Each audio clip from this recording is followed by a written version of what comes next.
خوش آمدید ناظرین و سامعین۔ ایک لڑکی سچی کہانی سنا رہی ہے اپنی ماں کی، جس نے پورے خاندان کے ساتھ کی بے وفائی اور اپنے محبوب کے ساتھ گھر چھوڑ کر چلی گئی۔ کیا ہوا انجام؟ آئیے سنتے ہیں یہ کہانی، پر پہلے ہمارے چینل سعیدہ وائس کو سبسکرائب کر دیں اور اس کے ساتھ ہی بیل کو پریس کریں۔ ہم سب ہنسی خوشی زندگی گزار رہے تھے کہ اچانک ہماری خوشیوں کو کسی کی نظر لگ گئی۔ میرے والد صاحب کا نام بشیر احمد تھا۔ وہ بہت سنجیدہ مزاج انسان تھے، مذہب سے بہت قریب تھے۔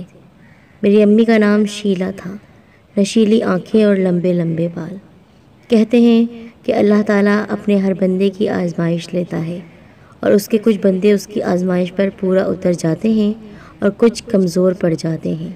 میری زندگی میں بھی ایک ایسا واقعہ ہوا جس کی وجہ سے میری اور میرے بھائی کی پوری زندگی بدل گئی، تقریباً تباہ ہی ہو جاتی، لیکن ہمارے والد صاحب کی نیکیاں کام آ گئیں۔ میرے بھائی کا نام اقبال اور میرا نام ثنا ہے۔ ابو کی آمدنی اتنی نہ تھی کہ وہ امی کی خواہشات پوری کر سکیں۔ ہمارے گھر میں آئے دن جھگڑے ہوا کرتے تھے، روز نوک جھوک ہوتی تھی۔ ہماری امی بہت زیادہ چڑچڑی ہو گئی تھیں۔ غصہ تو انسان کی فطرت ہے، وہ اپنے گھر والوں پر غصہ کر بھی دیتا ہے، لیکن اتنی بیزاریت جیسے امی کی ابو سے شادی ان کی پسند سے نہ ہوئی ہو اور اولاد بھی ان کی مرضی کے بغیر اس دنیا میں آ گئی ہو۔ وہ پورا دن گھر سے باہر رہتی تھی۔ ابو چونکہ شریف انسان تھے، اسی لیے کبھی پوچھا نہیں کہ تم باہر رہ کر کرتی کیا ہو، لیکن یہ راز اس وقت کھلا جب امی کی بیزاریت اور چڑچڑاہٹ میں اضافہ ہوتا جا رہا تھا۔ ایسا لگتا تھا کہ ان کی شادی ابو سے پسند کی نہیں ہے۔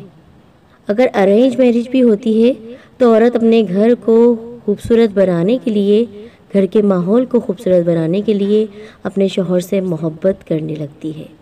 اس کا گھر ہی اس کے لیے سب کچھ ہوتا ہے، لیکن یہ کیا، ہماری ماں تو ہمیں کیا اپنے شوہر کو بھی نہیں پوچھتی تھی۔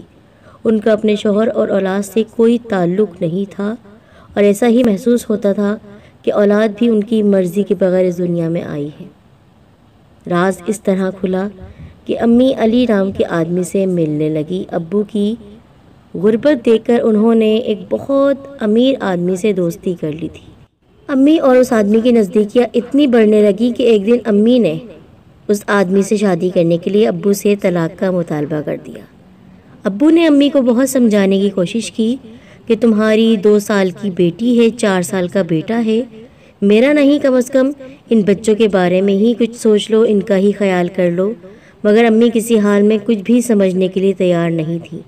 انہیں صرف اپنی خواہشات کی پرواہ تھی، جو ابو کے ساتھ رہ کر پوری نہیں ہو رہی تھی۔ وہ تو ہمیں پیار سے دیکھتی ہی نہیں تھی، تو ہمارا خیال کیا کرتی؟ اسی وجہ سے میرے والدین کی طلاق ہو گئی، کیونکہ ابو بے انتہا شریف انسان تھے۔ ان کو اس قسم کے لڑائی جھگڑے پسند نہیں تھے، اور خاص طور پر عورت کے ساتھ زبردستی وہ تو بالکل پسند نہیں کرتے تھے۔ جس وقت مجھے اور میرے بھائی کو ان کی سب سے زیادہ ضرورت تھی، وہ ہمیں دنیا کے اس اندھیرے میں تنہا چھوڑ کر چلی گئی۔ ابو اور اللہ تعالیٰ کے سوا ہمارا کوئی دوسرا سہارا تھا ہی نہیں۔ جب کسی ماں کو اپنی اولاد کو پیار کرتا دیکھتی میں، تو اس ماں کی ممتا کو دیکھ کر میرا دل رو پڑتا اور گھنٹوں اکیلے بیٹھ کر رویا کرتی تھی۔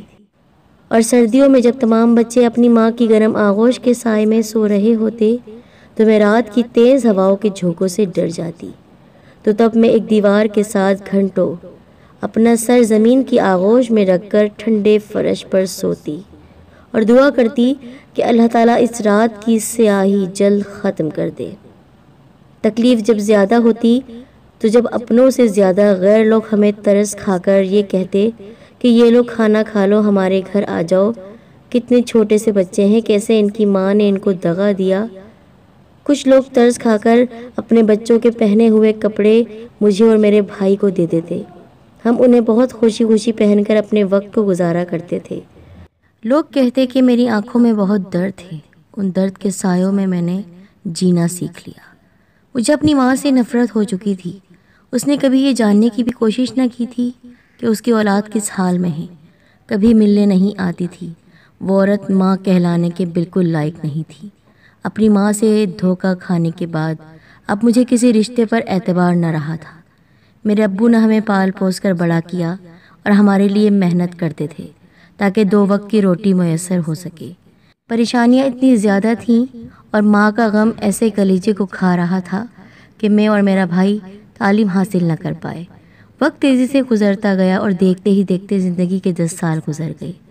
وقت کے ساتھ ساتھ زندگی بہت بدل چکی تھی۔ اب میرے ابو بھی دوسری شادی کر چکے تھے، ان کو شادی کرنا پڑی۔ اب یہ ہم نہیں جانتے ہمارے لیے یا اپنے لیے انہوں نے یہ شادی کی۔ بہرحال وہ ایک عورت کو ہمارے گھر لے آئے۔ اس عورت کا نام صبا تھا۔ نچلے طبقے سے تعلق رکھنے والی یہ عورت طلاق شدہ تھی اور ابو کو ہر وقت مانوس کرنے کے لیے بنی سنوری رہتی تھی۔ سوتیلی ماں کے آنے کے بعد اب ابو بھی کافی بدل چکے تھے۔ اس عورت نے بیوی ہونے کے تمام فرائض ادا کیے، لیکن وہ ہمیں اپنی اولاد کی طرح نہیں اپنا پائی۔ میرا ملنا جلنا خاندان سے بھی ختم کر دیا تھا اس نے۔ میں پورا دن اکیلے کمرے میں گزار دیتی تھی۔ اس عورت کا رویہ ہم دونوں بہن بھائیوں سے بالکل اچھا نہیں تھا۔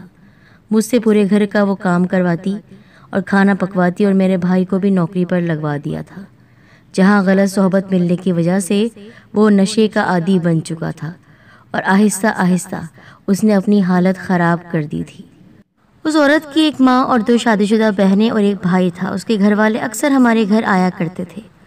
اس کا بھائی اچھی شخصیت کے کردار کا حامل نہیں تھا، مجھے ہمیشہ غلط نظروں سے دیکھتا تھا۔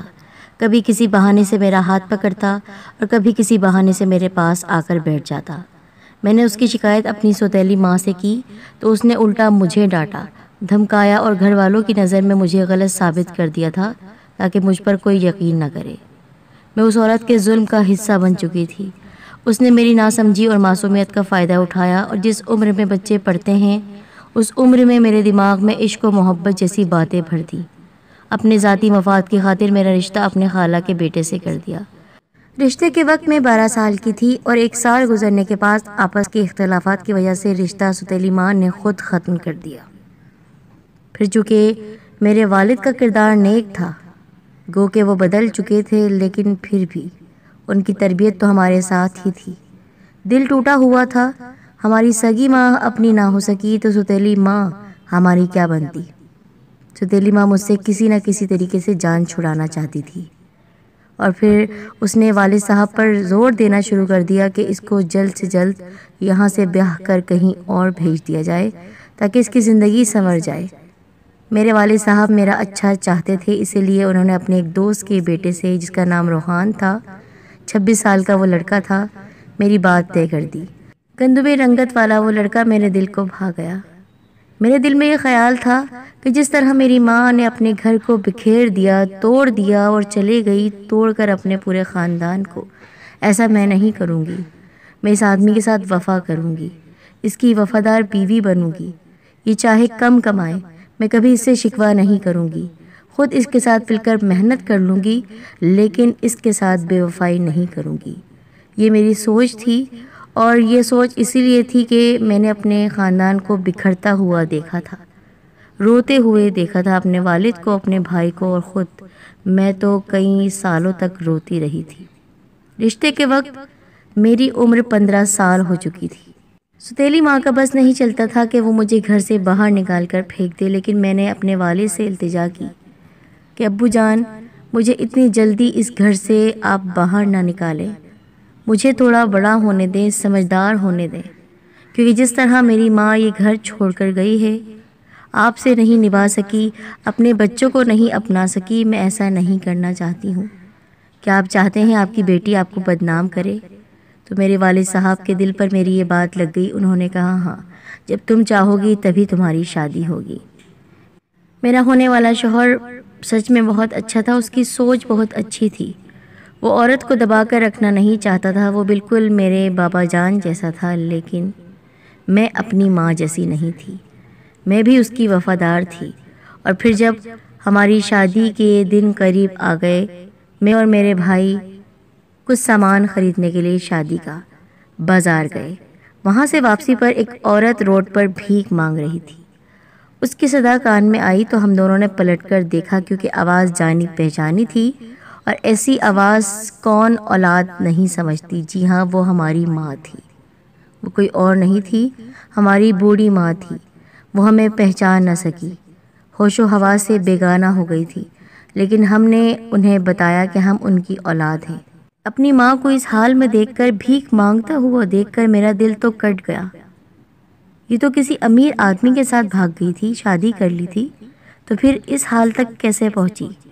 جب ہم نے انہیں بتایا کہ ہم ان کی اولاد ہیں تو انہوں نے ہمیں غور سے دیکھتے ہوئے، اپنے آپ کو سنبھالتے ہوئے کہا کہ اچھا تو تم میری اولاد ہو، وہی اولاد نا جسے میں بچپن میں بہت چھوٹی سی عمر میں چھوڑ کر چلی گئی تھی، جسے اپنی اولاد کی کوئی پرواہ نہیں تھی۔ دیکھ لو آج میرا حال۔ جس آدمی کے ساتھ میں گئی تھی شادی کر کے، وہ بہت امیر تھا، بہت رئیس تھا۔ کئی سالوں تک تو ہم خوش رہے، کیونکہ میں نے اپنی خوبصورتی کی وجہ سے اس کو اپنا بنا کر رکھا، لیکن پھر جب اولاد نہیں ہوئی میرے پاس، اولاد جیسی نعمت سے میں محروم رہی، تو اس آدمی نے مجھے چھوڑ دیا اور میں پھر کہیں کی نہیں رہی۔ آج بھیک مانگ رہی ہوں، مجھے معاف کر دو میرے بچوں، مجھے معاف کر دو، میں نے بہت ظلم کیا تم سب پر۔ میں بھول گئی کہ مجھے ماں بنایا گیا تھا۔ میں کیسے تم چھوٹے چھوٹے بچوں کو چھوڑ کر اپنے گھر سے چلی گئی، صرف پیسوں کے لیے، دولت کے لیے۔ میں نے اس آدمی سے شادی کر لی جو میرا تھا ہی نہیں، تمہارے باپ کو دھوکہ دیا۔ مجھے معاف کر دو، مجھے معاف کر دو۔ وہ گھنٹوں روتی رہی، روتی رہی۔ ہم نے کہا آپ کو ہم سے معافی مانگنے کی ضرورت نہیں ہے، آپ ہماری ماں ہیں، آپ نے جو کچھ کیا ہمیں اب وہ سب یاد نہیں ہے۔ چلیے آپ کو آپ کا گھر بلا رہا ہے، اور گھر وہ نہیں جو ستیلی ماں کا تھا، بلکہ وہ گھر جہاں میں شادی کر کے جا رہی تھی، کیونکہ میں نے اپنے شوہر سے بات کر لی تھی۔ اس کو تو ویسے ہی ایک ماں کی ضرورت تھی، اس نے فوراً میری ماں کو اپنی ماں کا درجہ دے دیا۔ اللہ تعالیٰ نے میرے صبر کے صلے میں بہت اچھا شوہر نوازا، وہ میرا بہت خیال رکھتے۔ شادی کے بعد مجھے اپنی سوتیلی ماں کے ظلم سے بھی آزادی مل چکی تھی، اور میرے شوہر نے میری ماں کو اپنے گھر میں جگہ دے کر مجھے اس بات کا احساس دلا دیا تھا کہ اگر شوہر اچھا ہو تو زندگی کتنی خوبصورت بن سکتی ہے، لیکن اگر شوہر اچھا ہو تو بیوی کو بھی اچھا ہونا چاہیے۔